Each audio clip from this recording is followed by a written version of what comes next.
Hello दोस्तों, क्या आपको पता है एनपीएस अकाउंट के बारे में? नेशनल पेंशन स्कीम क्या होती है और इस अकाउंट को कैसे ओपन किया जाता है? अगर नहीं पता है तो ये वीडियो आप जरूर देखें और मैं आपको बताऊंगा कि नेशनल पेंशन स्कीम के में अकाउंट कैसे खोलते हैं, क्या क्या तरीके हैं। हेलो दोस्तों, मेरा नाम है अमित और स्वागत है आपका मेरे चैनल में। तो चलिए हम बातें करते हैं नेशनल पेंशन अकाउंट ओपन करने के बारे में। दोस्तों, नेशनल पेंशन अकाउंट ओपन करने के दो तरीके हैं, एक है ऑनलाइन प्रोसेस, एक है offline process. So national pension scheme में दो अकाउंट होते हैं, टीयर 1 अकाउंट और टीयर 2 अकाउंट। सो दोनों में अगर अकाउंट आपको खोलना है तो आपको दोनों में सेम ही प्रोसेस को फॉलो करना पड़ेगा। सो ऑनलाइन अकाउंट खोलने के तरीके जो हैं, उसमें सबसे पहली चीज हमें ये करनी है कि हमें कुछ चीजों को रेडी रखना है अपने पास।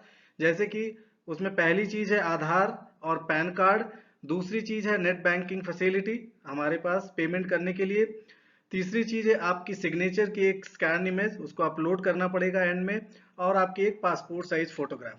दोस्तों, अगर आपके पास ये सब डॉक्यूमेंट्स रेडी है तो फिर आपको जाना है दिए हुए लिंक पे। ये लिंक आपके स्क्रीन पे शो की हुई है। तो और ये लिंक का डिस्क्रिप्शन में अपने वीडियो के नीचे भी डिटेल दे दूंगा, जिसमें आप लॉगिन करके नेशनल पेंशन स्कीम में अकाउंट ओपन कर सकते हैं। सो दोस्तों, जैसे ही आप इस लिंक पे क्लिक करेंगे आपको ये स्क्रीन दिखेगा जिसमें आपको रजिस्ट्रेशन करने का ऑप्शन दिखाई देगा। आप रजिस्ट्रेशन पे क्लिक करें, उसके बाद आपसे सारा डिटेल मांगा जाएगा। देन आपको न्यू रजिस्ट्रेशन पे क्लिक करना है, जैसा कि आपको स्क्रीन पे दिख रहा है। न्यू रजिस्ट्रेशन पे क्लिक करेंगे, फिर आपको अपना पैन या आधार उसमें डालना पड़ेगा।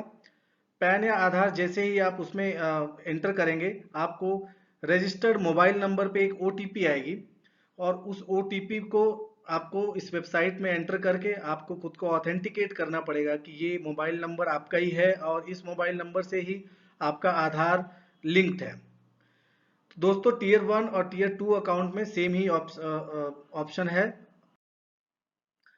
फिर जैसे ही आप ओटीपी करेंगे आपका ऑथेंटिकेट हो जाएगा अकाउंट। अगर आपका रजिस्टर्ड मोबाइल नंबर लिंक नहीं है आधार से तो आपको मैनुअल ऑथेंटिकेशन के थ्रू जाना पड़ेगा, जो आपका बैंक करेगा। बैंक उसके लिए एक नॉमिनल फीस चार्ज करता है, कुछ 125 रुपए की वो फीस होती है।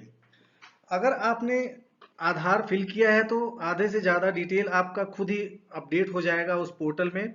जो भी डिटेल आधार में होंगे वो लाइक एड्रेस और सभी सारी चीजें। फिर आप उसको जैसे ही एंटर करेंगे, सारा डिटेल डालने के बाद क्लिक सबमिट करेंगे, आपको एक एक्नॉलेजमेंट नंबर जनरेट हो जाता है। और उसके बाद आपको ऑप्शन दिया जाता है फंड मैनेजर को सिलेक्ट करने के लिए। दोस्तों, जैसा कि एनपीएस अकाउंट को मैनेज किया जाता है पीएफआरडीए द्वारा, जो कि pension fund regulatory and development authority है, सेंट्रल गवर्नमेंट द्वारा मैनेज की जाती है। और नेशनल पेंशन स्कीम में कुछ फंड मैनेजर्स को ऑथराइज किया गया है कि जो भी इन्वेस्टर के पैसे हैं उसको वो मोबिलाइज करें और इन्वेस्ट करें और उनको प्रॉपर रिटर्न दें।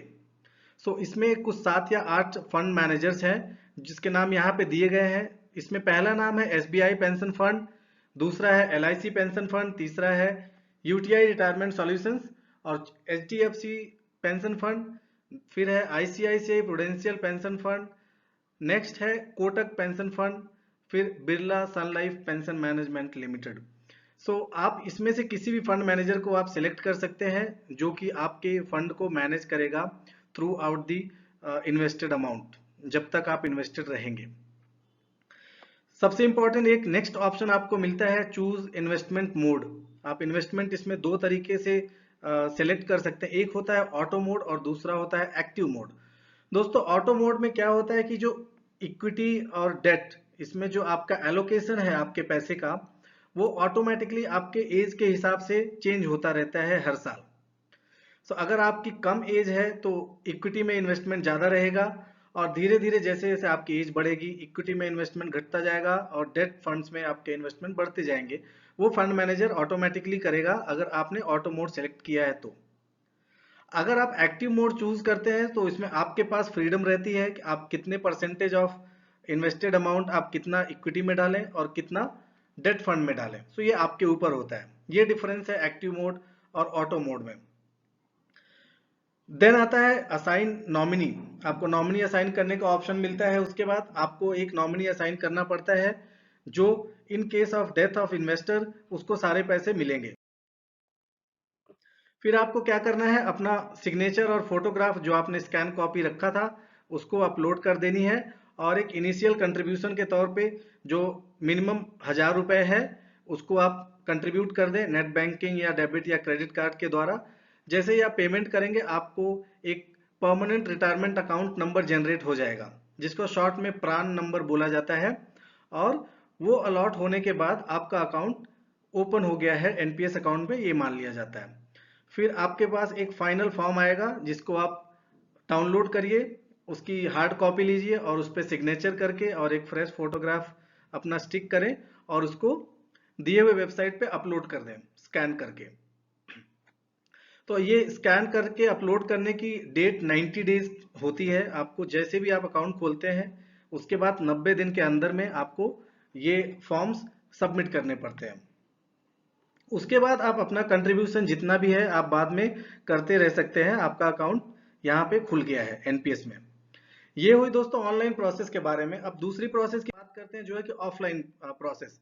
दोस्तों ये प्रोसेस बहुत ही सिंपल है। इसमें आपको क्या करना होता है कि पॉइंट ऑफ प्रेजेंस कुछ ऑथराइज्ड बैंक या पोस्ट ऑफिस या कुछ इंस्टीट्यूशंस हैं जिसको पीएफआरडीए द्वारा ऑथराइज किया गया है, जिसको शॉर्ट फॉर्म में पीओपीज बोलते हैं, पॉइंट ऑफ प्रेजेंस। वहां पे आपको जाना है।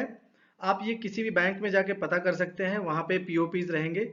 वहां से आपको अकाउंट ओपनिंग फॉर्म कलेक्ट करना है और मैनुअली सारी डिटेल्स को फिल करनी है जो आपने अभी ऑनलाइन प्रोसेस में किया है। ये सारी चीजें फिल करने के बाद आपको इनिशियल कंट्रीब्यूशन कैश में या जैसे भी है वहां पेमेंट करनी है। उसके बाद सबमिट कर देना है। आपको एक एक्नॉलेजमेंट नंबर मिल जाएगा, रिसीट मिल जाएगी और आपका अकाउंट ओपन मान लिया जाएगा यहाँ से। दोस्तों ये रहे दो प्रोसेस एनपीएस अकाउंट खोलने के। इसके सारे जो लिंक के डिटेल में अकाउंट्स के डिस्क्रिप्शन में आप डाल दूंगा।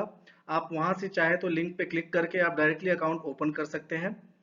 मुझे उम्मीद है आपको ये वीडियो पसंद आया होगा। अगर आपको ये वीडियो पसंद आया तो एक लाइक जरूर करें और मेरे चैनल को सब्सक्राइब करें और बहुत सारे वीडियोस के लिए जो आपके लिए फायदेमंद साबित हो सकते हैं।